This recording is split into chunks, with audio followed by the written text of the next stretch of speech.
estate and interior design are intimately connected. Their highs and lows come in tandem. People hire designers when they buy or sell or renovate. But what happens when the real estate market is in the doldrums when, like today, mortgage rates are high, inflation is persistent, and home prices and rents remain high? What is the current state of real estate? I have with me today 3 experts who know the ins and outs of the high-end real estate market and who have seen it skyrocket and shrink more than once. Leonard Steinberg is a 25-year veteran of the industry, and in 2004 was the founder and president of the New York-based firm Urban Compass. Today, known simply as Compass, the public company has grown to become a nationally recognized brand with more than 325 offices throughout the USA and over $250 billion in sales volume in 2021. Leonard and his experienced team represent some of New York City's most prestigious real estate and have worked with numerous developers and architects, including Tadeo Ando, Annabelle Seldorf, and Sir Norman Foster. Welcome, Leonard. Hi, how are you? Great. Back for her second appearance on the podcast is Amanda Pendelton of Zillow. After a career in television journalism, Amanda joined Zillow in 2019 and now serves as its home trends expert. Amanda translates Zillow's housing market data into actionable advice for home buyers, sellers, and renters, using economic and population and behavioral science research to stay on top of the shifting real estate market so that people can make more informed, data-driven decisions. Welcome back, Amanda. That's great to be back. Thanks, Michael. Finally, I'm pleased to have with us Miki Alam Khan, an expert on the luxury real estate market and until recently, president of the Luxury Portfolio, a network of the world's premier luxury real estate brokerages and their top agents. He's also a founder and editor-in-chief of Luxury Daily, so he has a firm grasp of the high-end market and all its many permutations. Hello, Miki. Thank you so much, Michael. So pleased to be on this panel. So I want to, Leonard, why don't we start with you? Because I follow real estate fairly closely. And I've been getting all sorts of, let's say opposite things. We hear that, residential sales are down 38% in Manhattan. Commercial real estate is dead. And yet, their record prices are being set for in LA and New York. The high end is super huge. You hear rents, during COVID, nobody wanted to be in the city. Now rents are through the roof. Give me your snapshot take on the real estate market today. Well, thanks for having me. And I think the curse of the consumer is having all these averages and headlines. They're really extraordinarily misleading, and there is no such thing as an average when it comes to real estate. Real estate is a hyper-localized industry, and what happens in Malibu is going to be different to Manhattan. That's going to be different to Miami. But I think this is a real problem we have in that there is such a struggle between certain media entities to garner a headline that people come up with sound bites and headlines that are so scary and so unspecific that they provide a picture that is very, very confusing to the consumer. So my advice always is don't read the headlines, get into the specifics, get into the detail, because in that you will find a very, very different varying story. I think last week especially there were some really big names that came out with bold, salacious headlines about the meltdown and the destruction of real estate. And it was so scary that even it scared me. And the headline mentioned no word about commercial. They were referring to commercial. And none of the content even took note that the area of greatest concern within commercial is office. And yes, office is under a lot of pressure right now because of the work from home trend. But they never mentioned, not one mentioned, that office is 16% of the entire commercial picture. And the other 84%, data centers, facilitation warehouses, all other sorts of commercial real estate are doing really well. Even retail is starting to do well in certain areas. So I would say the curse of the consumer is a media headline and averages. Avoid them. Okay. So there is hope. There's always hope. Okay, great. So Amanda, you have a national view of things. So I'd love to get your take on what's going on. again, headlines, read stories. According to New York Times, that they're saying that younger people are leaving the coastal cities, that this coastal cities become too pricey, and they're moving to smaller cities like Louisville or Atlanta, not that that's such a small city, St. Louis, and that's going to have a bad impact on major cities. So what have you been seeing from Zillow research? It's not so much that millennials are moving from these big cities to these smaller cities. Instead, what we're seeing at Zillow is a real move to affordability. Rental market trends are a pretty good indicator of where people are moving, especially in cities, and especially among younger generations who are typically renters. And you're right, Michael, there was this clear shift away from big cities like New York and San Francisco early on in the pandemic, and we saw rents fall in those markets. That was, through a combination of people moving away and college students and other young adults moving back home with their parents, and really a lack of people moving back in to replace all the people who left. But that trend reversed in 2021, and rents rose at a record pace, suggesting, people were once again moving back into the cities. But there's still a lot of variation in big city rent growth. We're seeing rents are up 8.5% year over year in the Boston metro area, but they're only up 2.1% in the San Francisco area. More affordable Northeastern and Midwestern cities are really seeing the highest rent price growth right now. And that's really an indicator of demand, right? So, think Providence or Hartford, Cincinnati, Kansas City, Indianapolis, Milwaukee.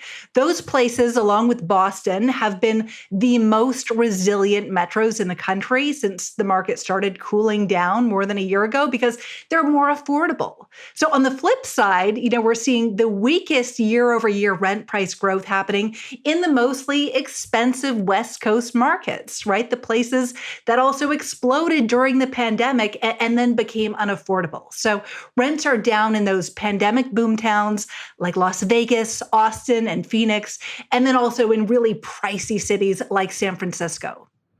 Yeah, because I think when you were on 2 years ago, Austin was like the hottest city in the United States, and people were moving there in droves. And prices, I even did a podcast, Can Austin Stay Weird? Because so many people were moving in there in tech money. But that's slowing down, you're saying, because I guess it's when every town reaches a point where they price themselves out of the market. Is that fair to say? It is. I think certain markets have affordability ceilings, and we saw Austin hit that affordability ceiling. We're now seeing year over year home values are down 10% in Austin. That's the highest decline in the country. So yeah, I think Austin just became unaffordable for too many people, and that's really hurt demand. Right. Now, Mickey, one of the things I want to ask you about is the luxury market, because, our audience is largely interior designers, not all, thank God, but largely interior designers, and interior designers tend to have more high-end clients who have high-end properties. And one of the things I don't understand, and maybe you can enlighten me, is like, most people who are buying, a $50 million penthouse or a $100 million house in Malibu, they don't need mortgages. We keep hearing that mortgage rates, have gone up. They were as high as 7%, although maybe they're stabilizing. We don't know. But those people don't need mortgages. And yet we hear that there's still not so much activity on the high end, or there's not that much on the market. Could you address that? Yeah, I will. Thank you, Michael. Both Amanda and Leonard have alluded to this, but when you're at that level of wealth, a mortgage doesn't matter. It's all cash. Right. But they also have options and choices, right? So you're not looking at New York or you're looking at Boston. You're looking at Paris. You're looking at London. You're looking at different parts of the world. And at that level, money is fluid. It moves back and forth. So the ultra wealthy are kind of insulated from ups and downs as long as their stock market portfolio holds up, the value of their artwork holds up, high jewelry holds up. So they're kind of insulated from the vagaries of mortgage rates and all that. In the last 3 years, during the pandemic, travel was restricted. Now you check the numbers. People are traveling left, right, and center from the US to Europe to Asia, back and forth. You're seeing a lot of these people spend time and buy yachts and jets. And I mean, those sales have gone through the roof. And what are people doing? They're basically buying homes. In fact, many people now, they bought in speculation, and in the Hamptons, that's happened, right? I mean, these guys can't rent these homes at these outrageous rates. But the ultra wealthy, for them, they have 3 or 4 homes or 5 homes. They have a yacht. They spend a lot of time in air. So for them, it's a different economic situation. It's a different dynamic. I don't see any changes there.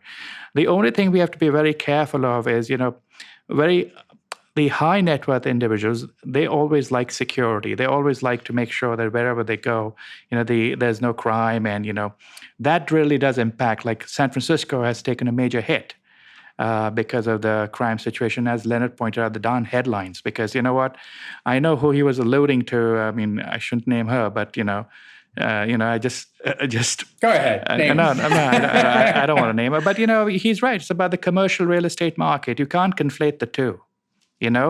And even with the commercial market, as long as the investment banks and all these major financial institutions insist on their senior executives coming back to office for at least 3 to 4 days a week, you're going to see that number inch upwards from 40 to 50% to about 60%. We do need about 70% to be in the office for the commercial market to stabilize a bit. But in terms of housing, all these folks who left major cities and spent time in their resort towns or in their second or third homes, guess what? They're back in town because their hometowns have better schools. They want to be around people. Ultra-wealthy people are very social. So you're not going to see a situation where that market collapses. Absolutely not. But Leonard, for those of us who aren't in the ultra high-end wealth market or whatever, what do you think is happening? Because, I read that Manhattan sales, for example, are down 38%. Yet, and, supposedly during the COVID, and not supposedly, it did happen, a lot of people moved to the suburbs or bought country houses and moved up there. But now we hear that there's, buyer's remorse, people are moving back to the city. And yet I know there's still a bidding wars for properties in the suburbs and, Bedford, Westchester, Northwest Connecticut, and all that. So where do you think did they try the country life and didn't like it?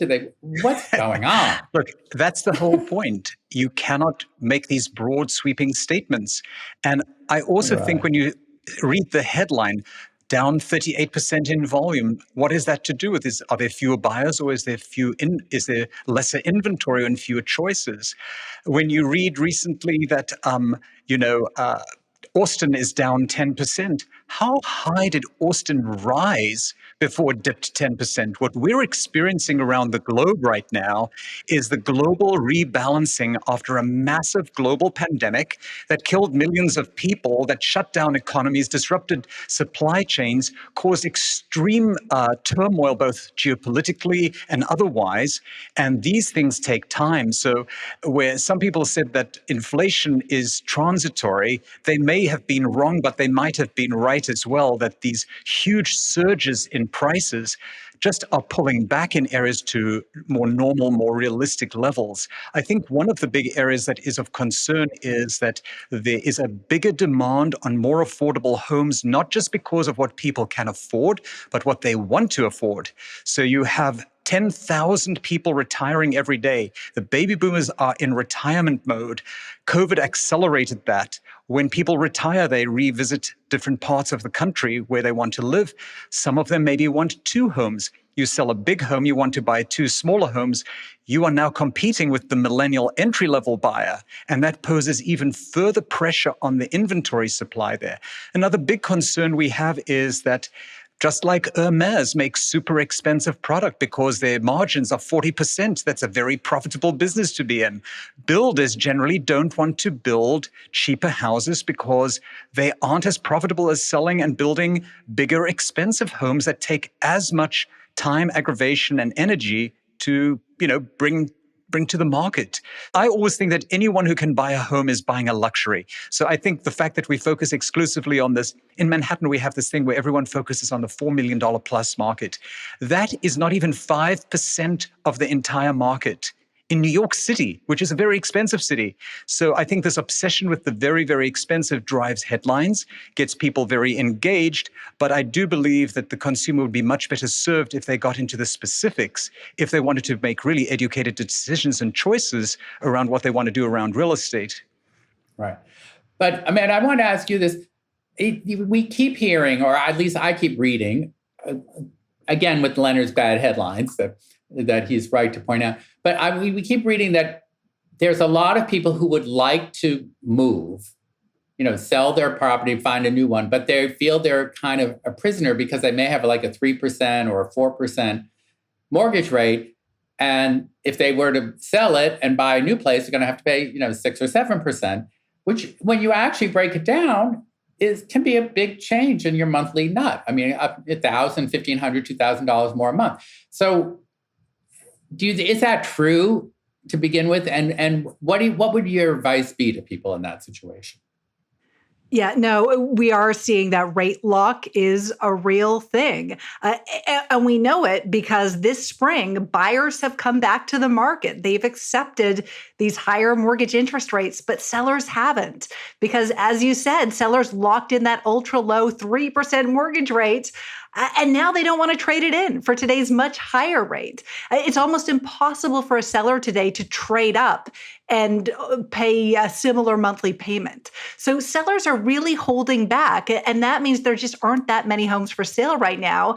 And that's pushing up prices. And yes, in certain cities, we're starting to see those pandemic era bidding wars come back for the most affordable starter homes. So I do think it's real. I think sellers aren't selling unless they absolutely have to, but buyers are certainly back in the market and they're ready to buy. So, if you are thinking about selling, this is a great time to get into the market because there are buyers out there. They're looking, they're eager, they want to buy, and prices are still incredibly strong right now. So, you are going to be in a good position if you are ready to sell. May I just also add in there that where we speak to very high interest rates, that too is very relative to the fact that we had extremely low interest rates. And I think and then we had extremely high interest rates. At one point, rates were approaching 20%, where all of a sudden 6 and 7% looks like a bargain rate. I think the bigger issue, though, is that the one lesson COVID taught us seems to be the lesson we're forgetting soonest. Time is the last luxury. And the longer you wait, you never get those years back. So some people are putting their lives on hold, hoping that things change, which is human. And then what happens is things do change, but then you've lost a year or two or maybe even longer. And that's priceless. That's so true. The first property I bought, I was paying 10% rate on the mortgage. And people said to me, "Oh my God, how did you get such a low rate?" That 12% was, this was in the 80s, I'm old, but, it now 7%, 6% seems so high. And yes, it's certainly higher than 3%, but, that was an anomaly. 3% was definitely an anomaly. And I think that's a very valid point, Leonard. You're saying, okay, you're not wanting to buy, but meanwhile, you're paying rent for something, for the money you're never going to get back. And you're probably not in a home that makes you as happy as one that you bought would be. So, and rent is tied to inflation, and the inflation rates are high, and the recovery rate from COVID in the rental market is extreme, like almost some double-digit gains in areas. So you are not protected in a rental for the most part, and that can erode savings. Right. And I remember reading the articles during COVID, people getting bargains on rents. Now, all the people who got bargains are being evicted, or their rent is doubling or tripling and they can't afford it.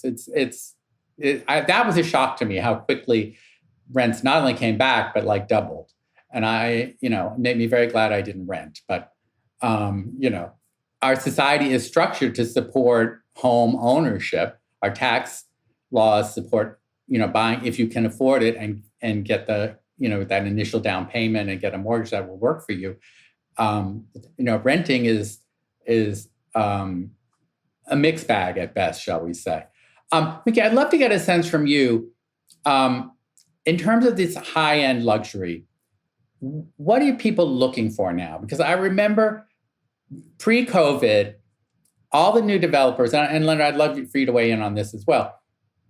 the developers were building, shall we say, smaller private spaces. Bedrooms were smaller in new developments. Living rooms tend to be smaller, but there were all these amenities, like a chef's kitchen that everyone could use, a gym. There was all this stuff.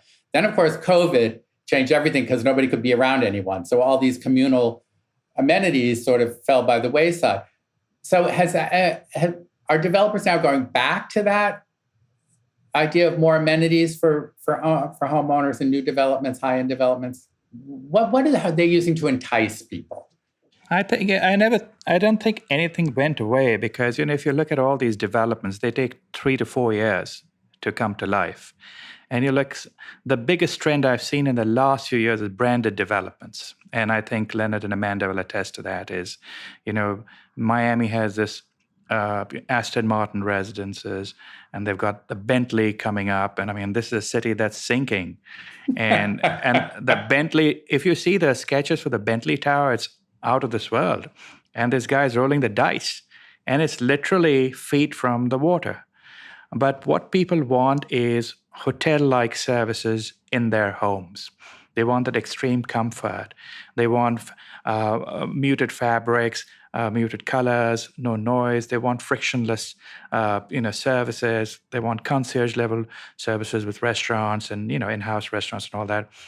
They want the ability to land their helicopter, and some buildings have the helipads on top. It's basically everything that you'd have in a mansion or a house, you put it into an apartment. And you have a co-branded name, so the value is transferred too. Exquisite materials. Obviously, they want sustainability too with that, make sure everything's recycled from the air to the water. The Aston Martin residences in Miami, I visited the place. If you bought the unique penthouse for $50 million, you got a $3.2 million custom Aston Martin. I asked the developer. Gift with purchase. Gift with purchase. In retail. Seriously. And then I asked the developer, I said, what else do you have? He said, we've got a yacht too, just for the residents. And I said, he says parked right outside. And I said, in case this gets flooded, he said, no, for pleasure. But the fact is, that, that's what's happening across the board. You look at all these hotel groups and you look at luxury brands, they're looking to parlay their names across real estate development. So I see that as a key development.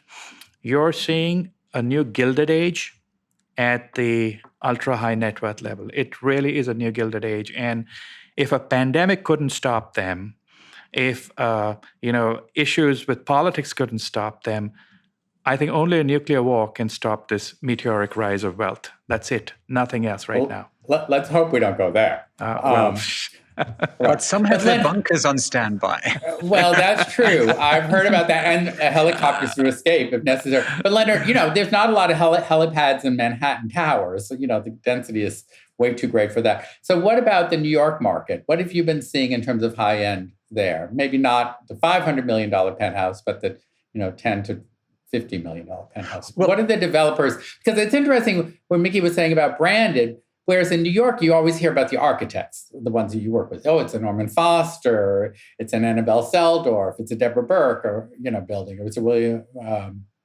Stephen Harris building. That's kind of the architect becomes a brand in those cases. Do you think that's evolving? Are we going to have the Fendi Tower? We do have, Armani kitchens, I know, in some of these buildings. Well, I think in New York we fancy ourselves a little bit more cultured. But I don't know if whatever that means. Right. But I think for the longest time, Starchitecture really did produce a better quality building for the most part. And people saw the difference between a building designed by a world-class architect and others. And there's a difference, and they were willing to pay a price for that.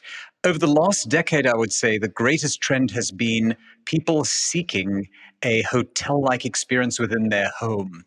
I am beginning to see, because, I come from fashion, so I'm always looking a few years down the road. I'm beginning to see a reverse now, where hotels are trying to make their hotels seem more like homes. And a lot of people who are living in their homes that feel like hotels are beginning to look at their homes and think, but it looks like so many other homes. And this is becoming, I think, the greatest opportunity in the luxury market how do you deliver something that's truly unique? And I think there was a quarterly report from, I think it was Bentley or Rolls-Royce, and they said their biggest growth opportunity by far in sales came via customization. So the sad truth of Manhattan is, which I think is a global trend, is that when you arrive and you think that you're the richest guy in town, all of a sudden you bump into a guy and he's much richer. So how do you up that? And there's only so far you can go. And then it's in customization, which I think your audience of designers comes in to create these very unique environments that are unique to their owner, very specific to their personality or their likes or dislikes, that are a reflection of something different and special, and maybe a reflection of their travels and experiences that makes for something you cannot replicate. And as we've seen in art auctions and in real estate, it's the type of real estate that is impossible to replicate that commands the highest price always. And that is, I think, where the super luxe audience's eyes are going now. We sold a few years ago a very, very important, massive, really expensive apartment. And the buyer stripped out all the details and flourishes that we read about in all the amenities packages and websites and everything. He stripped it all down, exposed the concrete, and put up the most extraordinary art collection. And all of a sudden, he has a home now that none of his friends have. And that's a rival. That makes him memorable. Well, I'm so glad to hear you say that. And I'm sure a lot of our audience will be as well, because, I understand what Mickey was saying about we want a hotel amenities, but to me, hotels can be very impersonal. And I always thought people's homes should be more personal. But as you were saying, like Kit Kemp is a good example for this. Her hotels are kind of funky and homey and English and very British and layered. And I think, my one criticism of reading the real estate, ads, which I do as kind of, domestic porn almost, oh, look at this one, look at that. A lot of them, everything is beige, everything is white, everything, it's like, it's become such a routine. And there's, the defense of that is that's what sells. And people want to, they, if it's too detailed, they can't see themselves in it or something. I don't understand. But all billionaires are not created equal. So I think it's very dangerous to average rich people and say rich people want beige and hotel amenities. Some do, some don't. And I think in that again lies this misnomer that all millionaires, centimillionaires or billionaires are the same person. Right. And now I want to switch topics a little bit from the high end to affordable. And I'd love to ask you about this because, again, reading the papers and whatever online, there's all this excess of empty office space, and there's a shortage of affordable housing, and everyone says, well, let's put all these people into these office towers. And, the Times actually did a brilliant thing online showing how easy or how difficult it is to convert an office building into residences. The fact that office building maybe has 2 big bathrooms per floor, whereas, every apartment that you put in a building has to have at least 1 bathroom, if not 2. So, it's not easy to do it. And as they pointed out, older buildings, it's a little easier than the new ones where the windows don't open and all of that. But Amanda, is the affordable house dead? It's like, it seems that there's such a shortage. Even in Berkeley, California, people voting against building higher density, right? Even by the transit station. How are we going to be able to make more affordable housing? Because a lot of designers start out designing less affordable, apartments. So I'm sure that's of interest to a lot of our listeners as well. We know that we live in a world that isn't just all high end, even though Mickey, you do make it sound very attractive. I want a helicopter pad too. So what do you see happening across the country? Yeah, no, you're right. Bottom line, we need more homes to make housing more affordable for more people. Zillow estimates that there is a shortage of 1.35 million new single-family homes in the 35 largest U.S. housing markets. And that adds up to 2.7 years worth of housing permits at today's home building rate. So home builders are doing what they can. They know there's this unrelenting demand.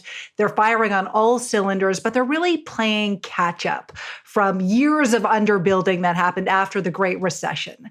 So the solution, I think, obviously, is going to be multifaceted, but housing experts and economists think that relaxing some of these zoning rules to allow for ADUs, for duplexes and triplexes in areas that are zoned for single-family homes is ultimately the best way to address the housing affordability crisis.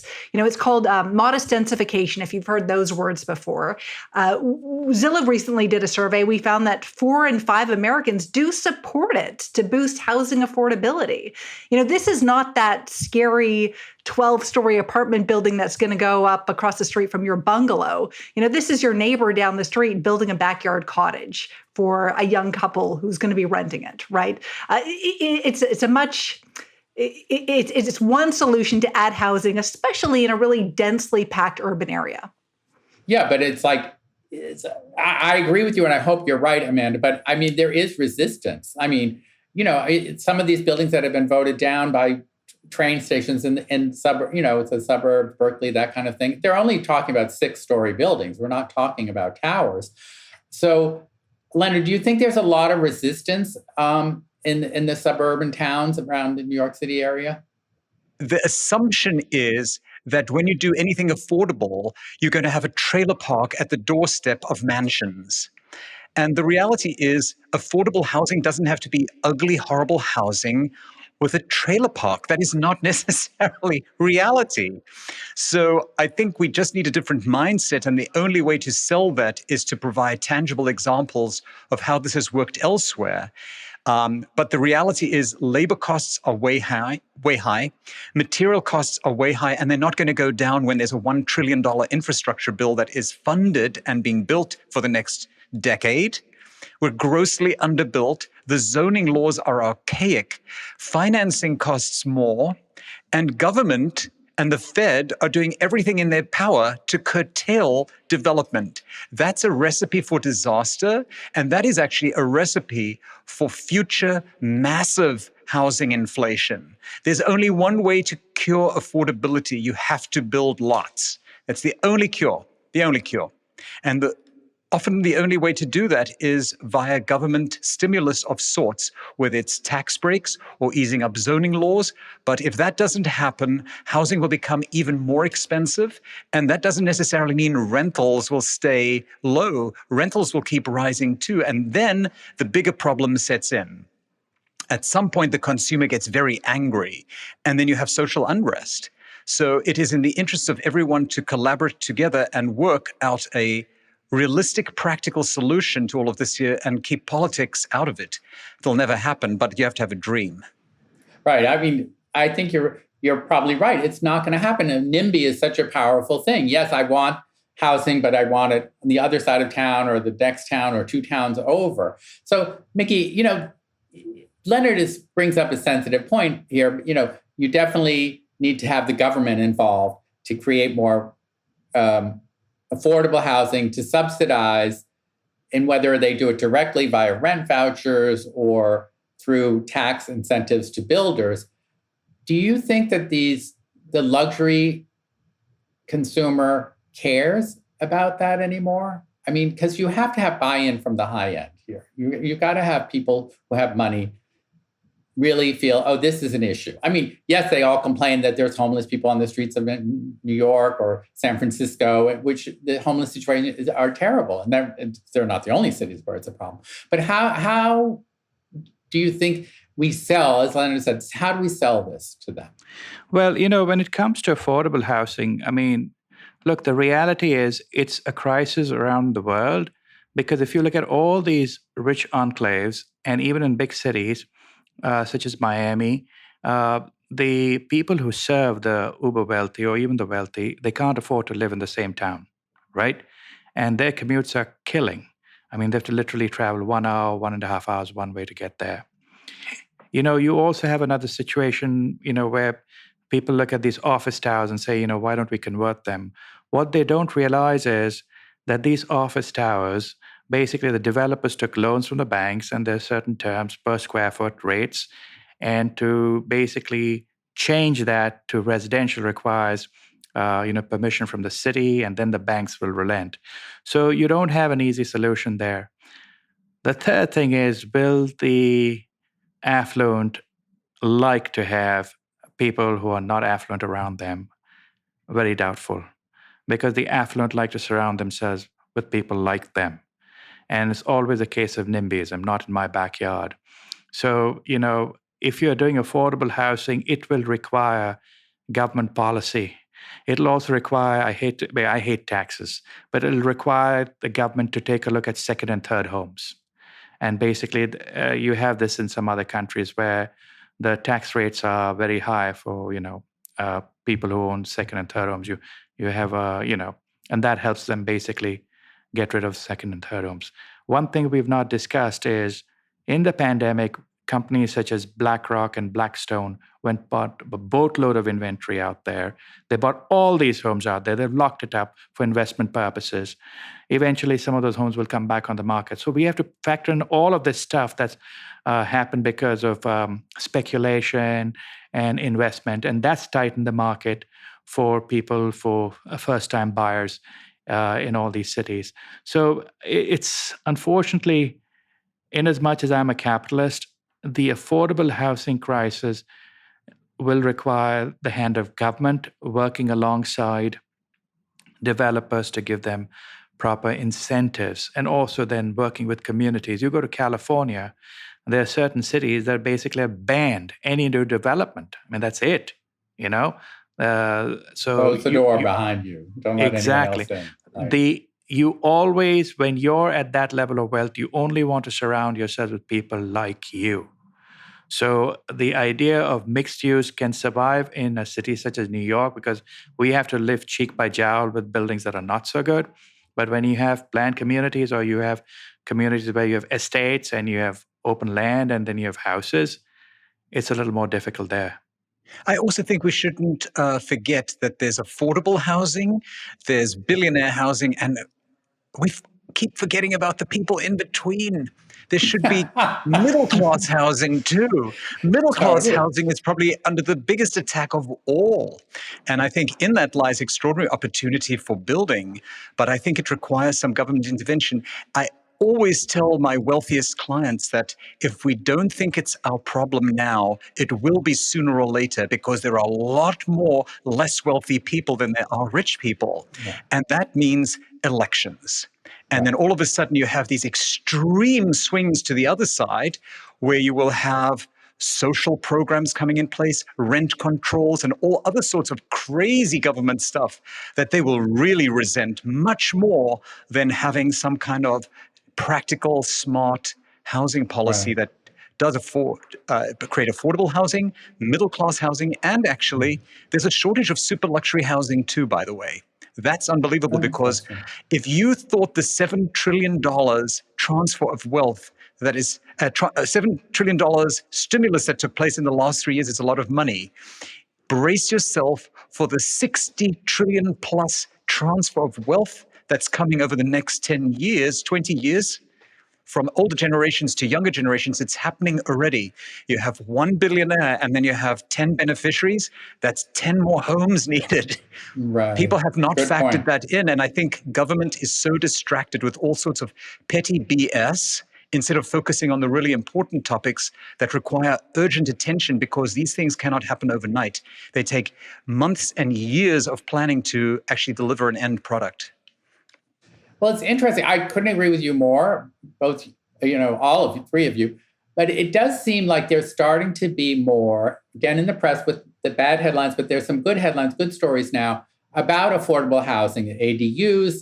There was the Times Magazine a couple of weeks ago did a story about affordable housing rentals in Vienna and how that system works so successfully. And I do think there's starting to be more attention paid to it. Everything we are doing, all the policies we have put together around the world, is geared to generating wealth. And unfortunately, it's going to create, as Leonard suggested, a social problem in a decade's time or less. You'll have vast social unrest. And that's the reason why you're seeing Latin America basically turning left. And what happens when Latin America turns left? All that wealth there moves out again and is moving to Spain. I was in Spain a few months ago. Madrid's got a housing crisis. Just a few years ago, the Madrid housing market had crashed. It had crashed. Surplus. And now, I didn't know that. Yeah, and all that money is coming into Miami. It's going everywhere else. So every time there's a left-wing government in Latin America, the United States benefits and Europe benefits, right? So there's so much money. It's just sloshing around. All right, I want to get back to something that's a little bit more immediate, shall we say, than, throwing over the government and instituting all new housing policies. I want to get into clearly what you're all saying is that the demand is greater than the supply when it comes to practically, I guess, on every price point in real estate at the moment. The supply cannot meet the demand.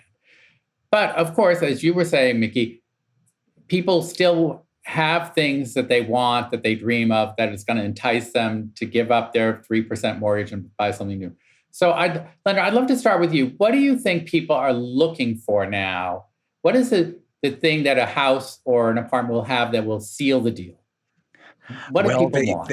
There you go again, Michael. People who, you know what? I see people varying anywhere from a Warren Buffett who'll be very comfortable in a modest house, all the way to another billionaire who wants a $200 million Taro under-designed mansion on the water's edge like Beyonce and Jay-Z just bought. Right. The variables within what people want is disturbingly broad.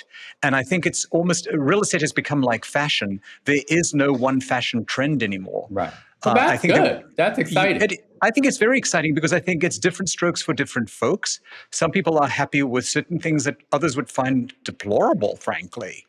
I think when you talk about a Bentley Tower, for someone that is a dream apartment and it's spectacular. For others, they wouldn't be caught dead walking into the building. So there are different products for different kinds of people. And what the person next wants, I don't know, because who is that person? You really have to be very, very specific. Very, very, very specific. And you know what? I think Diana Freeland said it beautifully. She said, don't give them what they want. Give them what they don't know they want next. It's good advice. You've got to seduce your audience. Okay, but Amanda, I'll ask you this. So, what is somebody who is a home builder? What do they do in the face of that? That there's such a broad array of what people are looking for, or what's going to entice them, or what's going to get them to ooh and ah and say this is the place I want to live. What would a home builder do? How do you react to that?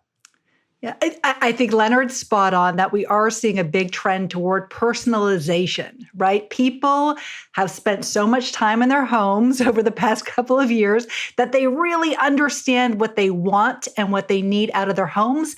And they now know how they want to live, what they want their homes to be to them.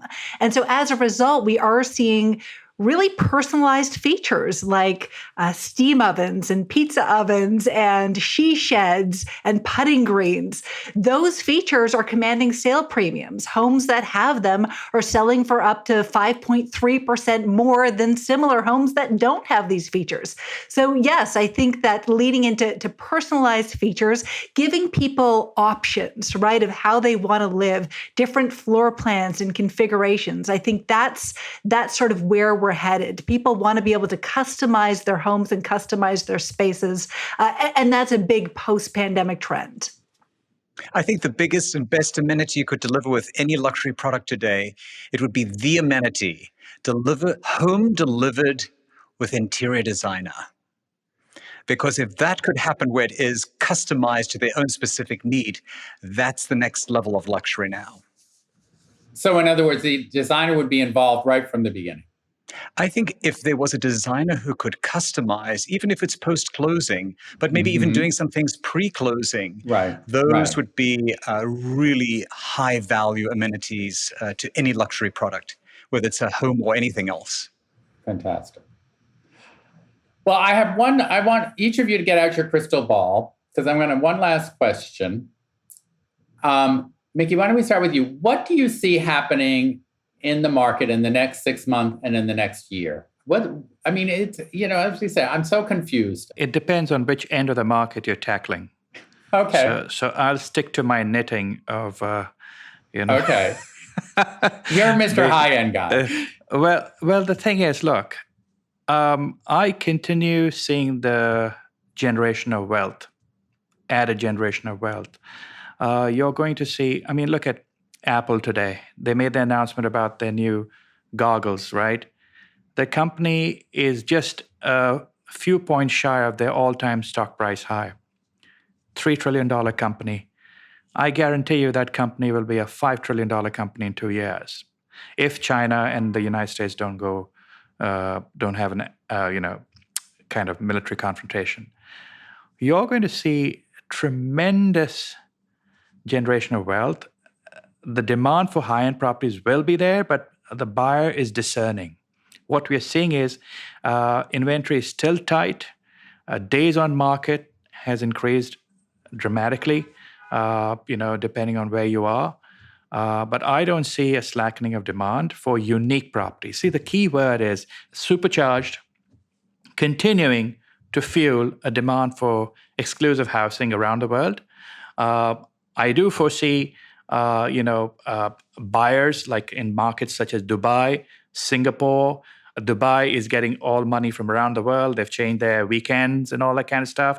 So they made it very hospitable to non-Arab non-Arab residents. And then you got in the United States, you got New York will always, no matter what people say, you never write off New York. You will never write off LA and Beverly Hills and Bel Air. There are always going to be pockets of affluence no matter what people say. I know that people say, oh, they're going to move to Texas. Excuse me, when you have $200 or $300 million, with all due respect, time is more valuable to me than that cash. I would rather be in Beverly Hills in beautiful, salubrious weather than sitting in Dallas. I mean, I love Dallas. Obviously, I don't mean to diss Dallas, right. But the fact is that kind of demand for exquisite properties will always be strong. The only thing is people have choices. They have options. They're traveling. So they're not looking at a property in LA and comparing with another property in LA. They're looking at a property in LA and comparing with a property in Paris or in London or in Berlin or in, Ibiza, you name it, right? So I'm gung-ho. So I don't want to sound like a cheerleader for wealth, but of course, nobody is predicting we're coming down to 3% ever again, right? So I think rates are going to come down a little bit. I think we're going to see home prices stabilize at a normal pace of growth, right? So 3 to 5% annual growth. And the housing market's going to be a lot healthier. And I think that's going to give a lot of people a lot more confidence to move. I think when we saw gas prices spike, right? It was, a year ago? Everybody kind of put their plans on hold, right? To see if they would come back down. Well, it was the same idea with mortgage rates, right? As rates spiked, everybody put plans on hold. Well, now it's the new normal. People are driving again, right? And people are going to get back into the market and start buying and selling again once they've sort of accepted this new normal. And that's where we're heading. It's a new normal in real estate. Great. All right, Leonard, you get the last word. Well, besides personalization, what's going to happen? I think I wouldn't know what happens in the next 6 months, but I would say within the next 12 months, it is probable that we will realize, or we can be certain that the Fed raised rates too far, too fast. And they didn't give that enough time to really, permeate throughout the markets. We've seen already some really serious impact from that. And I think it has really thrown a lot of home buyers off their balance very quickly. And I think they were the first probably to feel the pain of that, as did builders with much higher borrowing rates. But now I think we're beginning to see with the SVB and a whole host of other failures that there are serious consequences to raising rates that quickly. And I would say within the next 12 months, more than likely there'll be a pullback in those rates. And as Amanda said, when those rates come down, and they will come down, will they go to 2%? No, I doubt that. I think that was excess that will not be repeated for many years. But I think when those rates come down, there will be an unleashing in the market. And there's no more frightening unleashing than pent-up demand. We've seen what is happening in the travel industry. You've seen what's happened in the paper towel industry in 2020. When there's unleashed demand, things go nuts. So I am of the belief that anyone today who is buying at a higher rate maybe has a little bit more opportunity to negotiate, might have a little bit less competition, may be able to buy their furniture at a little bit of a discounted rate because the retailers have overstocked a little bit.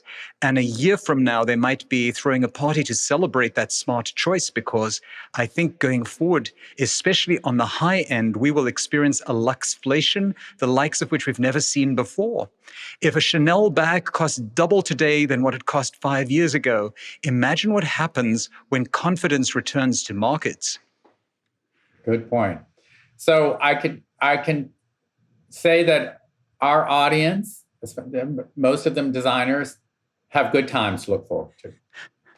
Is that true? Definitely. I think the future of interior design has never been stronger, frankly. I think the one thing interior designers could really somehow message what things cost, because the one biggest fear most of my clients have when it comes to hiring a designer is, I don't know what it'll cost. And when I speak to a designer, they won't tell me. And I think we all know it can be expensive. You are touching on a subject I have brought up like for the last 12 years. I mean, transparency, that's a whole nother topic we could do a show on, but the rest of the world's become transparent. Real estate has become more transparent. But in some ways, things have become more transparent. If you go buy an antique and you go onto a website, you can kind of see what things cost. The internet. If you were to promote that and give people a package as to what something could cost, I think you would double and triple your audience. No, this is a future episode. So that's really true. I mean, I've been saying this for over a decade. Transparency would only help the design business, but that's a hard road to hoe. But, this has been so fascinating. And I have to say, it gives me hope in terms of, yes, there's a lot of problems in terms of affordable housing, but I do think people love their homes. I mean, COVID was proof of that. Now people are traveling, they can do more things, and maybe there's a little bit of a slowdown, but I think the primacy of home has been established. Outdoor spaces, gardens, all of that stuff has proved to people how much they improve their lives. And I think that, you guys are in great shape in terms of real estate in the future. And I think our audience is as well. So I want to thank my wonderful guests, Amanda Pendelton, Leonard Steinberg, and Mickey Alam Khan. So thank you, and thank everyone for listening to the Chairish Podcast.